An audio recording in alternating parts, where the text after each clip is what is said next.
Hey there, everybody. Chief Meteorologist Jason Boyer here, and I want to talk to you a little bit about something that was released today. It is a very important part of a meteorologist's repertoire, if you will, and that is the winter outlook from the National Oceanic and Atmospheric Administration. They officially came out with their winter outlook, and I'm going to explain what that means and what they have found to be, well, at least their forecast for the upcoming winter months. First and foremost, current snow cover, well, not much being found across the United States. We have a little bit in the northern Rockies, but obviously we haven't had any major winter storms to speak of.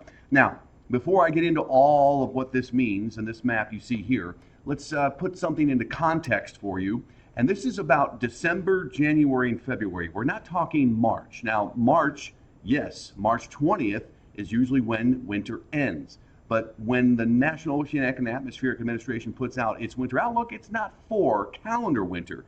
It's for meteorological winter, beginning December 1st and ending March 1st. That's the first thing I want you to understand. This is for December, January, and February. 90 days, basically, of winter.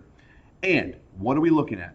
We are looking at generalized forecast. This does not get into any kind of specifics on snow amounts, when or how frequent snowstorms will occur, or anything like that. All right. It also doesn't talk about cold snaps or how cold the air may get during the winter months. All of that minutia, if you will, has to be worked out in the coming months. But what this does tell us is that we are likely, here in western North Carolina, the upstate, we are likely to experience slightly above average temperatures overall for the winter months.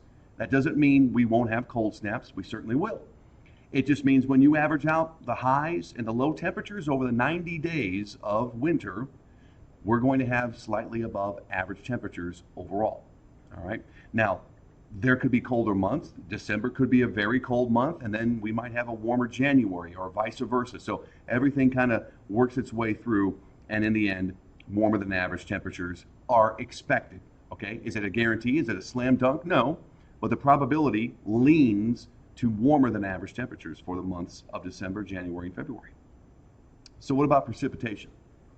You look at this map, and we are kind of on the fringe here of having typical precipitation amounts over the course of the winter months to just having slightly above average precipitation amounts over the winter months. Does that mean anything about snow? Absolutely not. It could fall as all rain, or it could fall as a mix of rain, snow, sleet. You never know.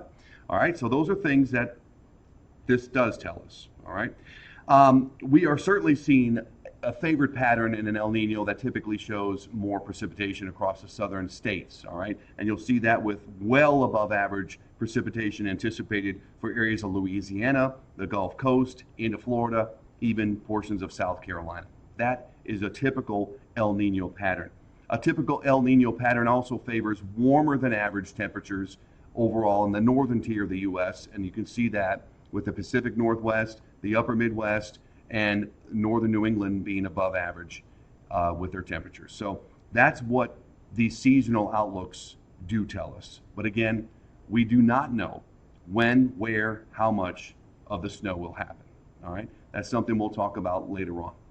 All right, that's the update for now.